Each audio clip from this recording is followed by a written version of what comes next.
Hello, everybody.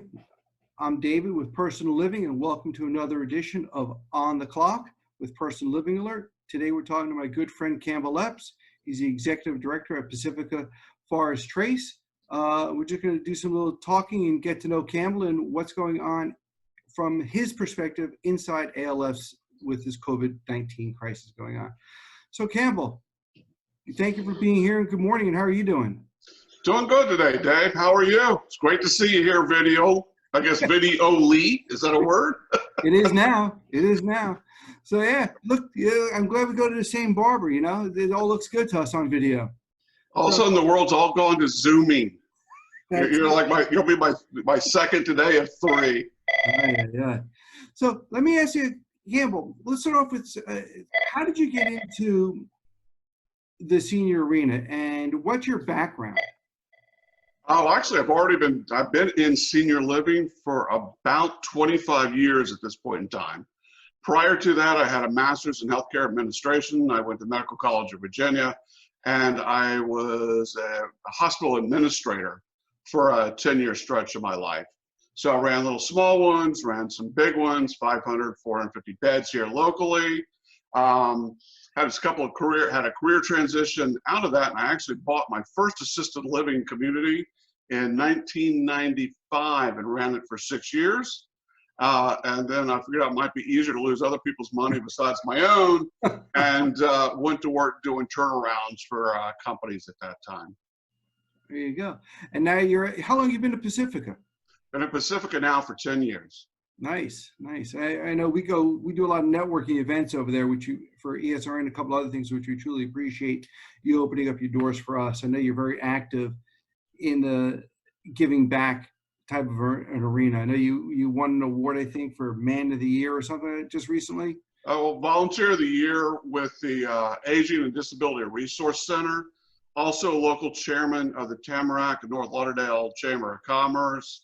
And we're pleased to host the Elderly Resource Network here at Pacifica for their monthly meetings. So we try to be as involved as we can in the community. There you go. All right. So as an assisted living facility, what steps have you guys implemented to keep your staff and your residents safe? Well, we jumped on it early and started with the screening at the front desk. Probably about a week before it was even required, we'd already closed down all of our doors and brought everybody through the main area there. And so we've been screening the temperatures on all of our employees. And then we quickly expanded that out to screening and looking at all the third-party providers that came into the community, whether they're home health or private duty aides at this time. And as time went on, we actually transitioned that to doing two screens a day. So we're screening our employees as they come in, we're screening the aides as they come in, we're screening the healthcare providers as they come in, and then when people leave, we have them go through a screen out process just to make sure that nothing changed during their shift that we might have to be aware of to follow up with our clients. Well, that's impressive. Is there a national or a Florida association for senior livings that it maybe, or your corporate guys that are giving you any kind of guidance and leadership on what to do, or are you kind of going at your own and doing what you think is best? A little bit of all the above, to tell you the truth. We have a very strong corporate presence from Pacifica Senior Living. They have put together a COVID, I'll just call it a survival guide or an action plan from day one. The first one was about 14 pages. I think it's now up to about 38. They revise it almost every other day to keep up with the CDC guidelines and the changes. It's slightly generic because we are a national-wide company, so you have people in California, you have properties like us here, but a lot of the CDC guidelines remain the same regardless of where you're at. For staying compliant in Florida, we certainly follow the Florida Assisted Living Association guidelines that are put out, and there's several others like Senior Leading Age. There's multiple other professional groups out there that represent our industry. We certainly follow their website and guidance. And then here in Broward County, you also have the Department of Health, which is your main authority during an issue like this. And then they issue their own guidelines. which could be varied from county to county. So you have to balance out all of the above. Well, it's, I'm sure it sounds like a monumental task. One of the questions I have is, I know as a consumer, we're running into issues getting supplies, basic things, toilet paper, Lysol cleaners, and things like that. As an institution, are you running into any of those kinds of issues? I know probably with PPEs, but what about even on the personal side for your residents? Well, when we started to see things unfold right at the very beginning, we started to do a couple of preemptive ordering, believe it or not, for hand sanitizer, toilet paper. I almost have one whole resident apartment stocked right now. It's hand sanitizer and toilet paper. I had a very forward-thinking director of environmental services who snatched up a lot of things along those lines, and as well as gloves. So we're very well stocked. At the beginning, we did have trouble with the PPEs. It took us about 2 weeks to get the face mask in after they made the requirement that everybody wears them. But between the emergency management department, our local Lauderhill fire department, we've been able to receive quite a ample amount of masks, as well as our own corporate headquarters, Pacifica Senior Living, just sent us 2,000 masks, as well as gloves, face shields, gowns, the other things. And so for right now, we believe that we have almost enough supply to get us through till the end of May at this point, before we have any concerns about having to gather others. Where we have been seeing some shortages, though, is in our food chain supply, which is very interesting. I don't think we're that much different than you or myself. When we go to Publix in the evening, it's kind of shop for what's available. We're finding the same thing from our major food distributors. They are running into multiple shortages at stocking their own warehouses. So you do have to kind of shift around your menu a little bit depending on what's coming in, but we're adapting and moving quite well. Well, first, I'll be over there in about an hour to pick up some hand sanitizer. It's not a problem. We got a plenty. Come on by. And it really sounds like corporate Pacifica is really stepping on up, and you and your foresight is what's making it comfortable for everybody at Pacifica. Well, Ours Trace. It is both, but I have to give all the compliments out to our team member associates here at the property. We could not accomplish what we're doing without them. They've embraced this challenge. They've stepped up. They're changed up their work routines. They've changed up their hours as we had to change up our operations. And they've really come to be real healthcare heroes in my mind, to help taking care of us. And then I guess the unsung hero in all this is I still have to step back and remind myself each and every day, we're on our 41st or 42nd day of this at this time, and I have over almost 350 seniors who are self-isolating in their apartments. We're delivering the meals. Their families can't visit, and they are really doing quite well given the difficult circumstances that they've been given. And it is really shaking them up. And at the end of the day, I think they're really the real heroes in this, because they have had to sacrifice quite a bit while this is going on. I mean, I can come and go, my employees can come and go. We might have to wear masks and gloves as we do it, but they're really self-isolated for an extended period of time. Well, that actually segues into my next question is, how are they doing? How are you keeping them engaged, entertained? I mean, can you do anything? Is there anything you guys can do, or? Well, right from the beginning, we initiated a visit plan. So every department manager, myself included, we visit every resident once a day in their apartments to engage with them, see how they're doing, obviously checking their temperatures as well, finding out if they have any special needs for that as well. We have been helping a lot of people set up Skype.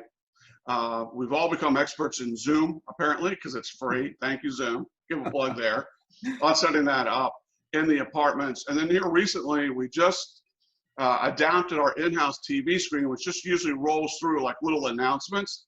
to make it interactive so that we could actually do a live video presentation town hall such as this. We're able to stream our educational programs from Nova and Sterling universities, where there's lecturers who would normally come to campus. We can now stream them. We have a very popular lecturer named Harry Getzoff, who the residents just love, and he actually has streaming programs that we've been able to put in. And then we also have a personal trainer that we provide to our residents. His name is Curtis. He's extremely popular. Look him up on YouTube. We're now streaming his videos to their apartments every morning at 10 o'clock so that they can do their chair exercises and things in the room such as that nature. Wow. And then my other favorite thing is that we do have very good family support. Although they can't come to the building, we've been having a lot of what I just like to call our own geriatric Romeo and Juliet versions of mom or dad up on the balcony and the grandkids down below, professing their love up to them, wishing from afar, wishing them happy birthday. We had one gentleman who just had his 100th birthday, and Wow. the family gathered outside and had balloons and had cake, and it was a nice, heartfelt event. How much do you think, how do you think the smaller ALFs are getting by? They don't have the resources as far as the major corporation and things like that. Do you think it's a bigger struggle for those guys? Well, it depends on the size and the resources of the community. That would be, I mean, I can't say because I've kind of been self-isolated in my community here, and I haven't had contact with them. But I could imagine maybe in some of your smaller communities, maybe around 6 beds, trying to implement the social isolation, social distancing, things of that nature would have to be much more difficult. So they'd be much more concerned with their infection control practices. If you're looking at something around 100 beds, you know, they might actually have a slight advantage because they could maybe do like a hallway bingo without exposing their clients, where our property might be too big to accommodate something like that. So, I mean, that would almost be an operator by operator. There are many talented executive directors out there in this industry, and I'm sure each one of them is doing their best to figure out their property and to take care of the heroes I was talking about that they have in their properties. What do you think the new normal is going to be? I mean, you know, and what do you think you'll be able to start having people come over and visit with their families and things like that? What we are hearing from local authorities, this will be our standard operating model for us, with the residents still self-isolating, food being delivered to the rooms. We'll probably continue up and through till the end of June is what we're hearing. Best case scenario, the end of May, but the governor announced over the weekend that his 3-phase approach, the senior housing industry will be on the tail end of that. And I believe the statement that he made was very close to, and we're looking at, you know, tightening the restrictions and not necessarily a negative way, but tightening the restrictions in terms of protecting them from an infection control standpoint with the seniors. So easily, I just don't see them lifting or opening our doors at least until the end of June. The new normal, I'm not so sure what the new normal is. I think the new normal is going to be staff in gloves and masks, probably for the ongoing future, just like they tell us on TV. What's our new normal going to look like when we go to a restaurant? 50% capacity, you're going to be screened at the door. They're going to want you in gloves and a mask until you eat. You know, I mean, that's not normal. I mean, we should have, what do you think the new world's going to look like at that point in time? So we're all just kind of waiting one day at a time and adjusting one day at a time. True. I was talking to somebody earlier today, and we're on the east coast of Florida in Broward County, but the folks in Collier County, which Naples and places like that, they're not as much of a hot spot as we are. And I thought maybe it was a density issue because there's so many people here in Broward and Miami-Dade. And I don't know if their senior living facilities are going through the same chaos and setbacks and challenges that you are. What do you think? I think there is something to be said for the density. I think the numbers are higher in Broward, Dade, certainly climbing much faster in Palm Beach County at this time. Some of those, again, it's a county by county Department of Health regulation. Their numbers might be lower, and probably it is a density issue. Well, Campbell, I appreciate your time today. I know you've got a lot of stuff to do. You got a lot of residents to take care of. And I just want to give anybody here who would like some information on Pacifica, general questions. How could anybody get in touch with you if they like to just ask you anything? Well, very easy to find me. I'm usually at work most days. Telephone number here, to direct dial line to my office is 954-572-4700. Just reach out, give me a call. You can always reach us through our website, which would be pacificaforesttrace.com. You'll find us quite easily, and there's a web address in there where you can send an email as well, and I'll pick up on that. Perfect. Again, I appreciate it. Thank you very much for your time. I found it very informative. I think everybody else will too. And stay safe, my friend. Same to you. Thank you very much. It was a pleasure to be speaking with you today.